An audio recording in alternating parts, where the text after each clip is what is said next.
Garden Basics with Farmer Fred is brought to you by Smart Pots, the original lightweight, long-lasting fabric plant container. It's made in the USA. Visit smartpots.com/Fred for more information and a special discount. That's smartpots.com/Fred. Welcome to the Garden Basics with Farmer Fred podcast. If you're just a beginning gardener or you want good gardening information, well, you've come to the right spot. A seed packet, it just might say plant in spring. But if you live in a mild climate, sow in fall. Well, wait a minute. What is a mild climate? Do you live in a mild climate? You might think so, but the folks at that seed company just might disagree. On this episode of Garden Basics, our favorite college horticulture professor, retired Debbie Flower, tackles that and what can be other confusing terms on a seed packet. Things like days to harvest, bolting, scarify, stratify, and a lot more, including tips on how to store those seeds. It's all on episode 46 of Garden Basics with Farmer Fred, Understanding Seed Packets, Part 1. And we'll do it all in under 30 minutes. Let's go.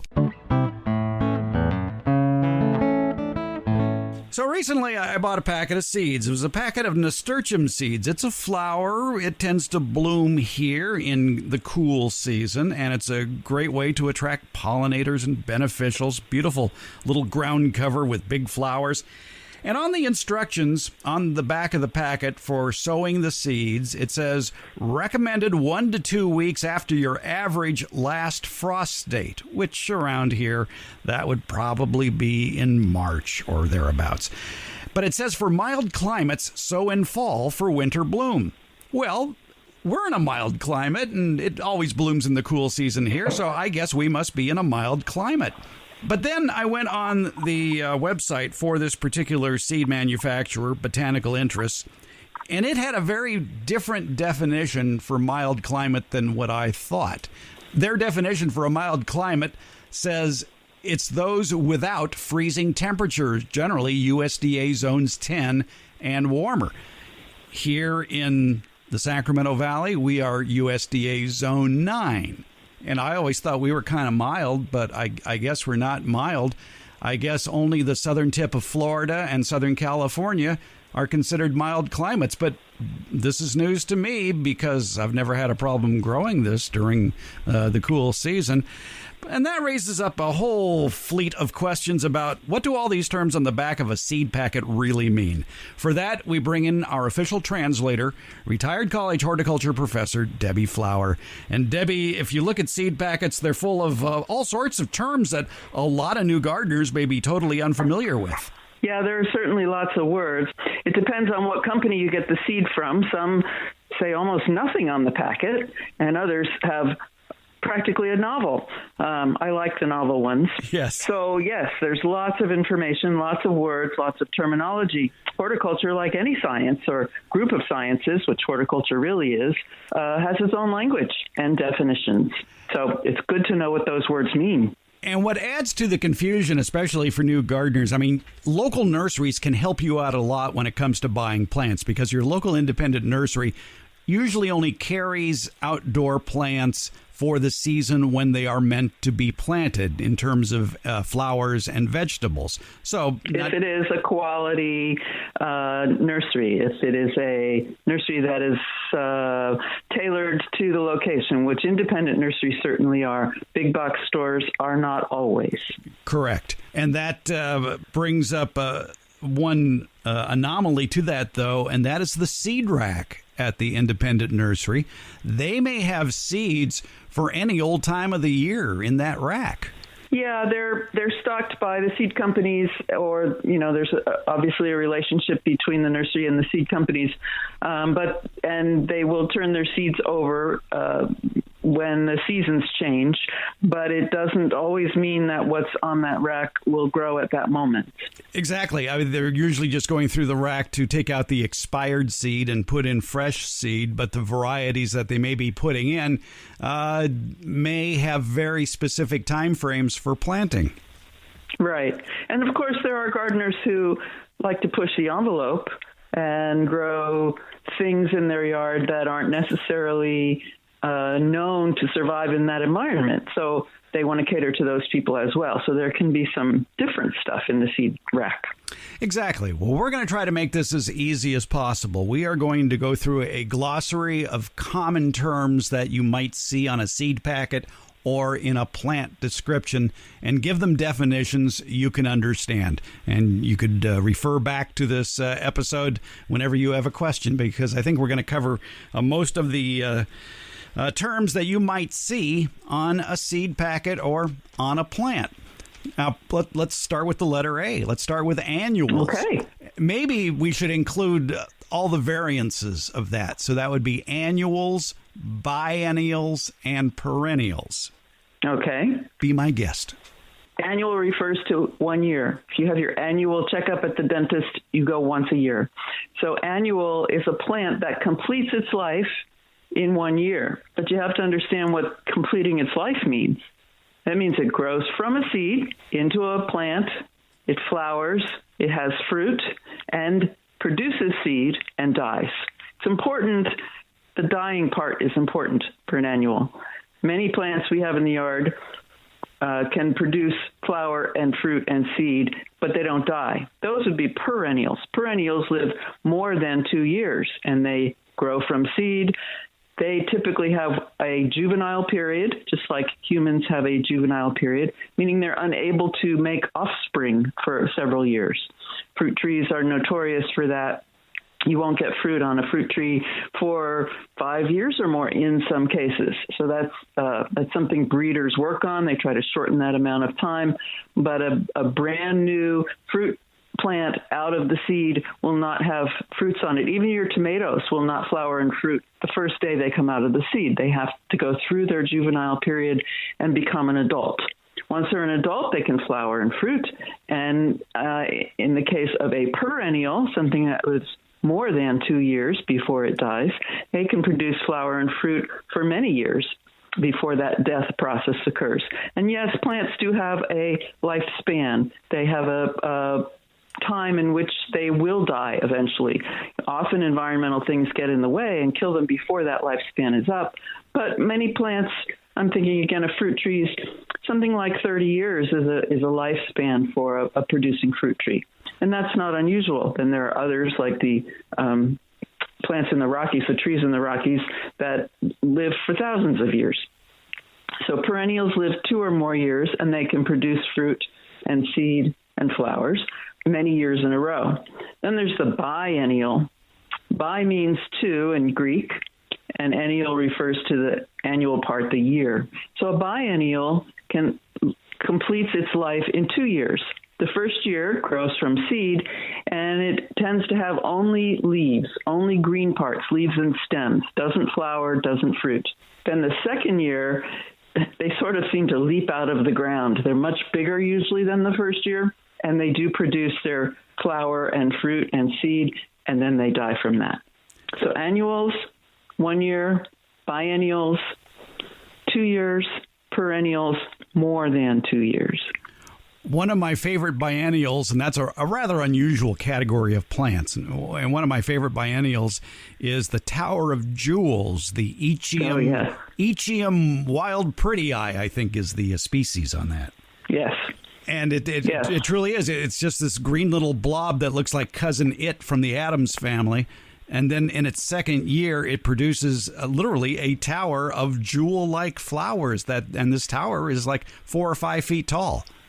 It is a really spectacular plant. It is so much fun to grow. I've had people stop at the end of my driveway and point at my tower of jewels in the yard. And the hummingbirds love it. Yes, they do. On a related note, also on a seed packet, you will see, especially on vegetables, days to harvest.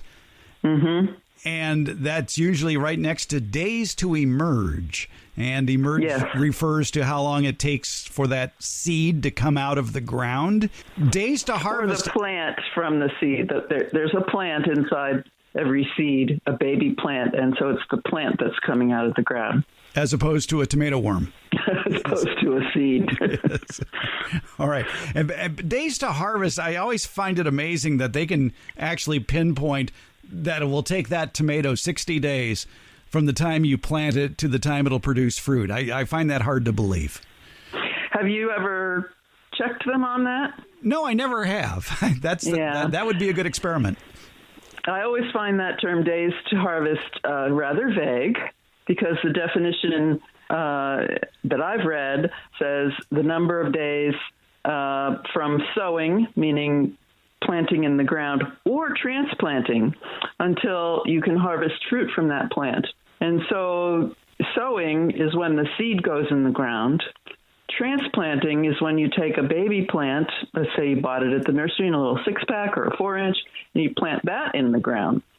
There's time between the days the seed is planted and the days that plant has taken to grow into a plant that you buy at the nursery. But they seem not to take those days into consideration. So I also have not tested them on days to harvest, if they're accurate on the seed packet. I look at it as a relative term. If this tomato is going to produce in 60 days and this tomato is going to produce in 90, I can expect fruit off of one before the other. But I don't know that they truly can pinpoint it to the day. It would have to be planted at exactly the right time of the year, too, in order to agree with Yes, their parameters. and weather would have to be perfect. Yes. It's interesting in this one definition on Botanical Interests webpage about days to harvest. They say it's number of days from sowing or transplant to harvest. Well, which is it? Right. You're selling me seeds. Wouldn't it be sowing? Right, exactly. But if you sow it indoors, let's say, as many people do, or if you happen to have a greenhouse in your greenhouse, and then transplant it into the garden, there will be some setback, what we commonly refer to as transplant shock. There will be some setback in the growth of that plant when you put it from the container into the ground. But I really don't think it's as many days as it takes for that plant to grow from a seed into the plant we're putting in the ground. So I agree. It's a very vague definition and a vague term. Right. It'll just give you a ballpark idea of how long it's going to take. Yes. I mean, we can tell you that cherry tomatoes are going to ripen before a full-sized heirloom tomato. Correct. That's all we can tell you, though.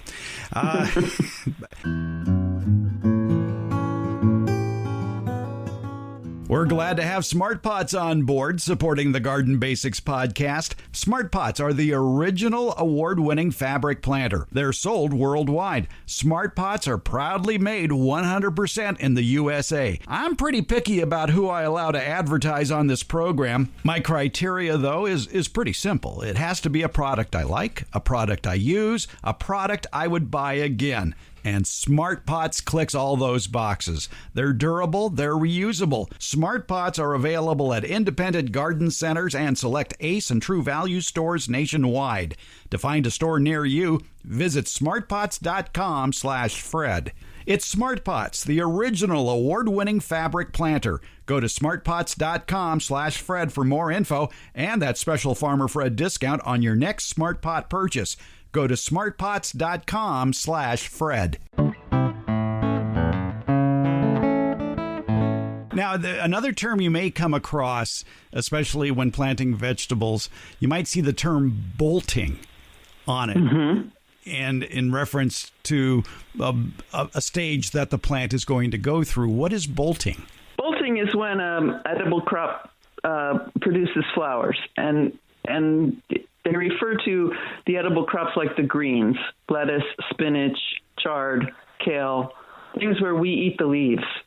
It could also refer to root crops, beets, radishes, carrots. And bolting is when they say on the definition premature. I don't think it's premature. It's what the plant is going to do next. It's typically in response to warm temperatures and changes in day length. But what we notice the most is warm temperatures.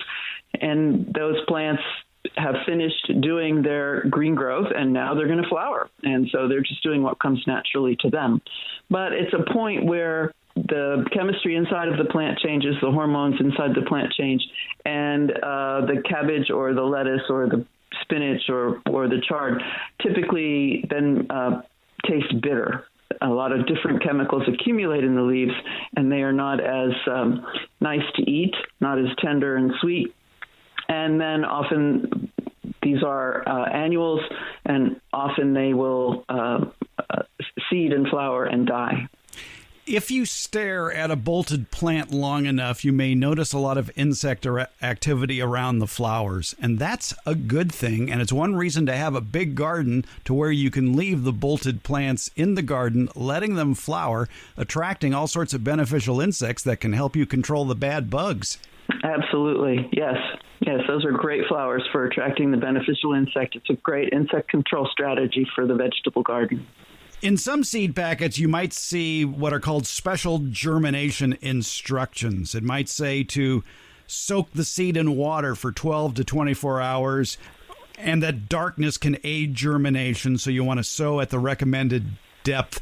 And instead of being in simple English like that, it may say something along the lines of, the seed needs stratification or scarification. What do those terms mean?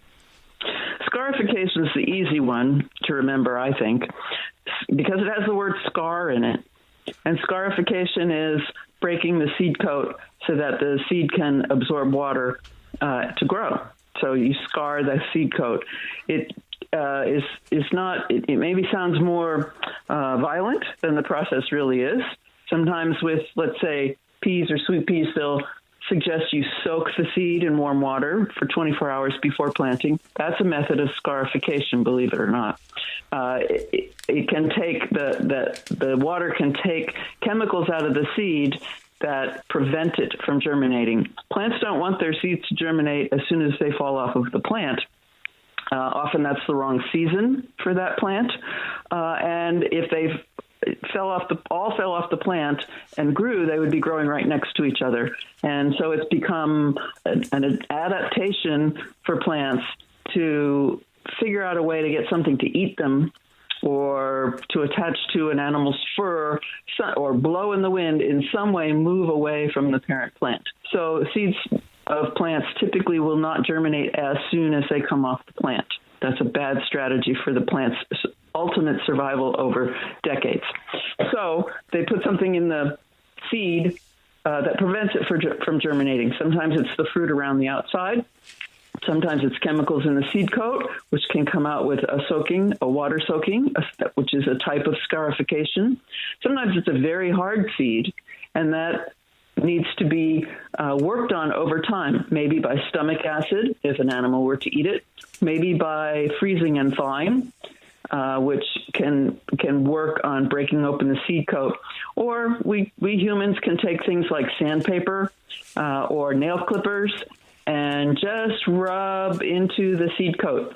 Typically, the seed coat in those plants that need to be scarified by rubbing, by physically breaking the seed coat, are dark in color. And so you just want to sand them or clip them until you see a lighter color underneath. You don't want to go too far in because that will kill the baby plant that's inside, or has the potential to kill the baby plant that's inside. So scarification is breaking of the seed coat.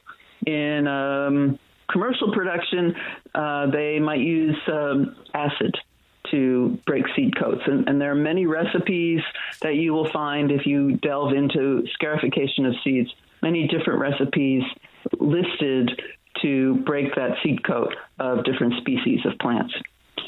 Stratification is a little harder to remember in my book anyway.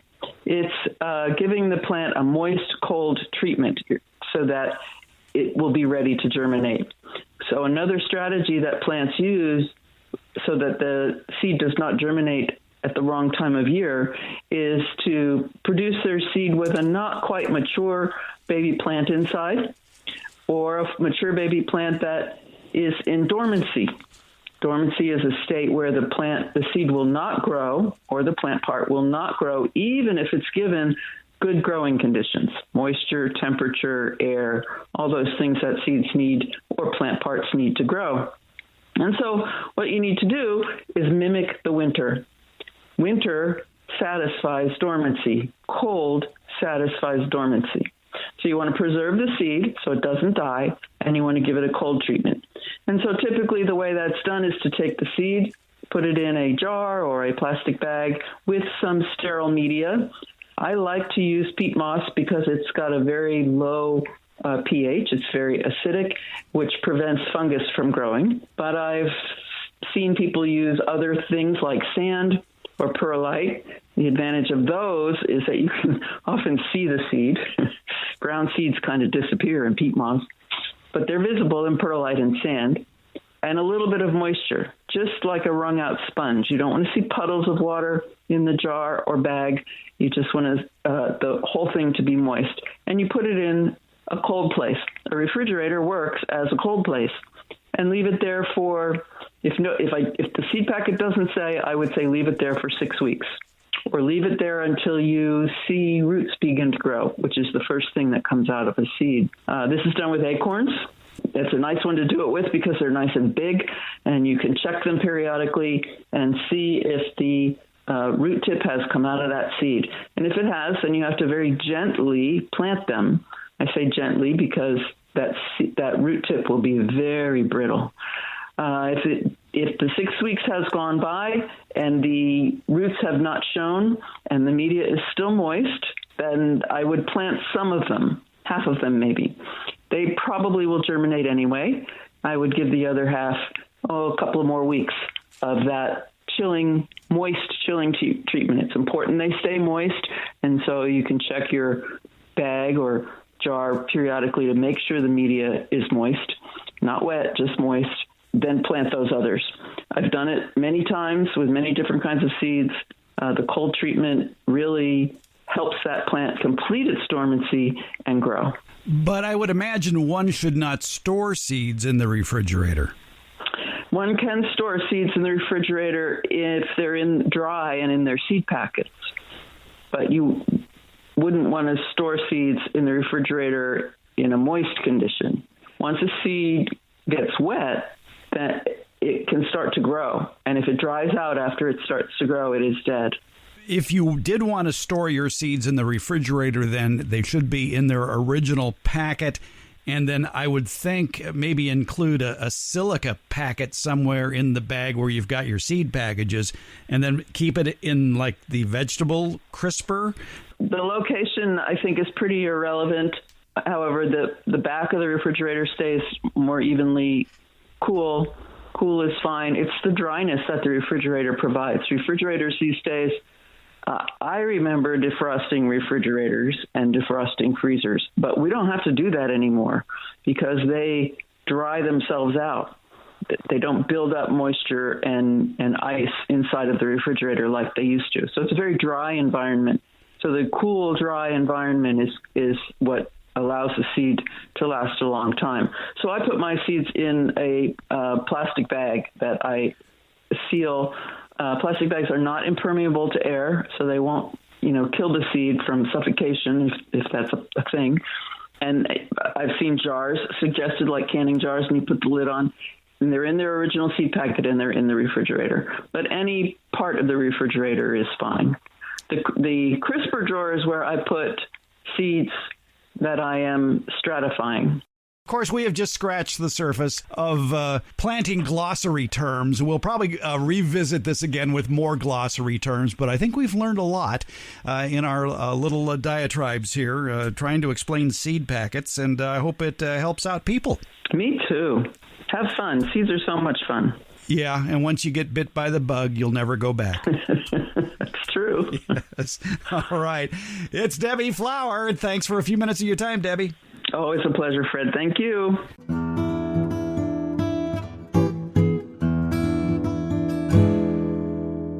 The Garden Basics with Farmer Fred podcast has a lot of information posted at each episode. Transcripts, links to any products or books mentioned during the show, and other helpful links for even more information. Plus, you can listen to just the portions of the show that interest you. It's been divided into easily accessible chapters. And you'll find more information about how to get in touch with us. We have links to all our social media outlets, including Facebook, Instagram, Twitter, and YouTube. Also, a link to the farmerfred.com website. That's where you can find out more information about the radio shows. You remember radio, right? Now, if the place where you access the podcast doesn't have that information, you can find it all at our home podcaster, Buzzsprout, buzzsprout.com. Just look for the Garden Basics with Farmer Fred podcast. You'll find a link to it in the show notes. Garden Basics comes out every Tuesday and Friday, and it's available just about anywhere podcasts are handed out, and that includes Apple Podcasts, Google Podcasts, iHeartRadio, Overcast, Spotify, Stitcher, TuneIn, and hey Alexa, play the Garden Basics with Farmer Fred podcast, would you please? Thank you for listening, subscribing, and leaving comments. We appreciate it.